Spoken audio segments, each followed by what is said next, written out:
à lui, aux voix tonitruantes des hommes souvent alcoolisés et aux rires chaleureux des femmes, ainsi qu'à leurs chants envoûtants portés par le rythme des violons. Et puis, il y avait ce moment, habituellement merveilleux, qui clôturait leur soirée. Celui où une vieille femme du nom de Haïda racontait aux enfants les légendes anciennes de leur peuple. Chaque soir, il la suppliait d'en conter une.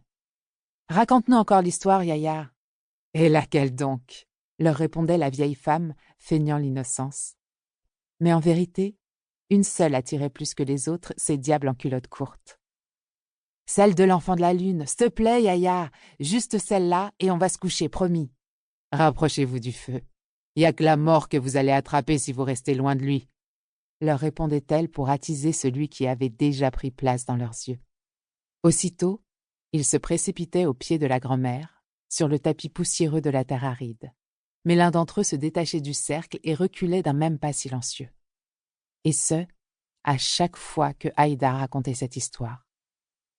Tant d'années passées à l'entendre encore, et autant passées à la détester. Et pour cause, la vieille légende avait fait de sa vie un enfer, un paria aux yeux des siens. Il était depuis toujours le vilain petit canard de sa communauté. Il était même un canard au milieu des loups. Il était différent. Son silence au milieu de celui des autres n'avait certainement pas la même finalité. Les enfants comme les adultes se taisaient pour écouter. Lui le faisait, priant pour ne pas entendre. L'histoire les émerveillait, lui, elle l'attristait, faisant de sa moralité sa malédiction. La vieille Haïda, aux chignons gris éparpillés et aux vêtements élimés, les regardait, elle aussi silencieuse, de ses petits yeux aussi noirs que sa peau basanée, burinée par le temps. Assise sur son tabouret de fortune, un vieux bidon d'huile, elle attendait toujours que le calme domine pour débuter de sa voix éraillée l'histoire qu'elle allait leur conter. La légende raconte qu'une gitane était si désespérée de ne pas trouver l'amour qu'elle alla prier la lune durant toute la nuit. Elle l'implora sans relâche de l'aider à trouver un homme qui l'épouserait par amour.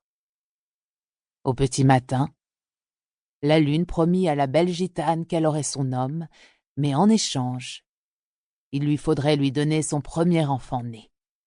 La jeune gitane accepta, et elle fut exaucée. Elle trouva l'amour, duquel naquit un enfant.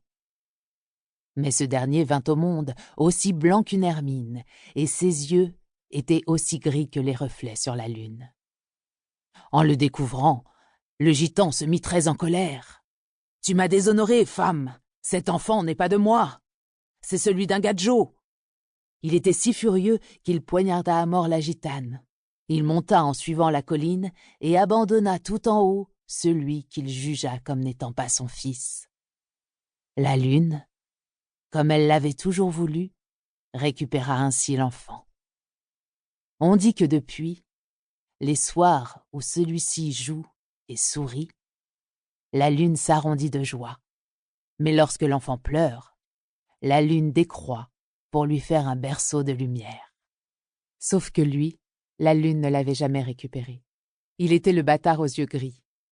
Ce garçon à la peau blanche dont le père avait tué sa mère puis disparu de la surface de la terre.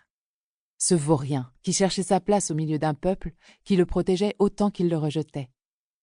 Une famille qui n'avait pas trouvé mieux que de lui donner le nom de la légende. Comme s'il pouvait oublier qui il était. Ou du moins, celui qu'il n'était pas.